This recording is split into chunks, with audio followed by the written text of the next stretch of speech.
Welcome to Britain Fights Back, and thanks for tuning in.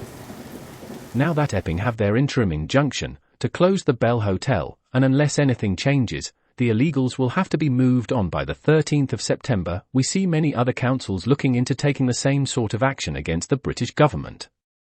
Namely, these hotels are being used as houses of multiple occupancy, something they do not have a license to be used for. To be honest, I'm surprised it's taken so long. After all, it's the councils that grant the licenses, so they must have known these hotels were being used illegally. I for one, wish every council that follows suit the best of British, and every success in turfing these alien law-breaking grifters out. I say law-breaking, because let's not forget, simply by setting foot on our shore without documentation, or through official ports, they are breaking our laws. By the way, the translation of this text from Arabic to English reads, "The forces of the Iraqi spear, from the heart of the British seas, the leadership of the militia Abu Hamid." Question: if they're all turfed out of their luxury hotels, where will we put them? The answer, of course, is simple. In a tent in a field, as numerous academics have suggested. If we can build wooden huts and outside loos in a closed enclosure on MOD land, as quickly as we built the Nightingale Hospital, all will be well. And living in a tent for a couple of weeks, while huts are put up, shouldn't interfere with their human rights, especially as that's how they chose to live along the French coast before departing on a blow-up boat. Surely, and I know you know what I'm going to say next, but please, just let me say it anyway. In order to afford them their human rights and all compassion, we should provide them the life they chose for themselves, before illegally entering our country. I mean, to force them into a life we Westerners culturally find comfortable, and an environment where we might thrive, may be quite alien to their own cultural expectations. After all, they chose to live in a tent encampment, before sailing to England, after travelling, and sometimes working their way through Europe. So a tent encampment is what we should give them. The time is 1:33, the 1st of August. But we need to look at those enabling their landing on British soil, and affording them asylum status, even though they've come from a safe country. Those who seem quite happy to pay millions of pounds, of our money, to kingpin hoteliers, to keep these invaders in a life they are not accustomed to, despite public outrage. Like the Mayor of London, for example. I've got the pleasure of working closely with the King. We were just comparing who's the bigger workaholic.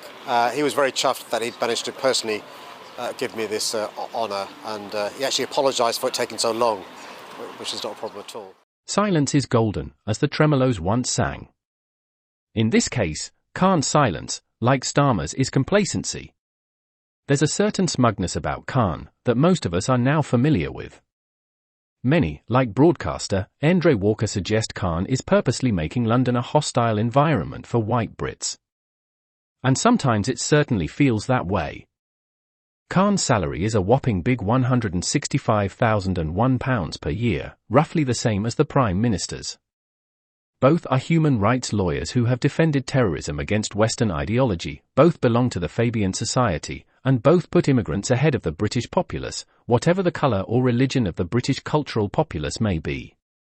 Both gained power through Asian votes, in particular Pakistani and Bangladeshi votes. And both wish to keep importing illegal immigrants, most of which carry with them a radicalised Islamic view, incompatible to British culture and the wider Western culture. But it seems we are no longer alone in our disheartening plight. The largest singular Western culture in the world, namely the United States of America, has pricked up her ears, and calmly but surely is taking note of what is happening in what feels like a communist Britain. Twice Starmer was quizzed on the state of free speech in our isles. Free speech today? Well, free speech is very important. I don't know if you're referring to any place in particular. Perhaps they are, but we've had free speech for a very, very long time here, so we're very proud about that. Twice he lied. That is something that we'll talk about today at lunch. We've had free speech for a very, very long time in the United Kingdom, and it will last for a very, very long time. And when Trump gave his personal opinion on Khan. I will. I'm not a fan of your mayor. I think he's done a terrible job, the mayor of London. But a nasty person. I think he's done. I think. Starmer took the bait. No, I think He's a friend of mine, Russian. no, I think he's done a terrible job. As VJ Vance said, one of the big dangers in the world, of course, is nuclear proliferation, though, of course, the Biden administration doesn't care about it.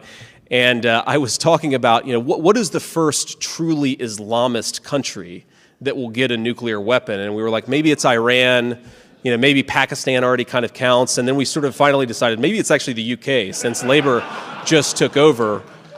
to those that say a revolution is about to happen, I say maybe so, but we will not be alone in our struggle. America is watching. What's your take on this? You can leave your comments in the box below and become part of a fast-growing community. Until next time, I'll just say, stay calm, stay safe, and we'll chat again soon.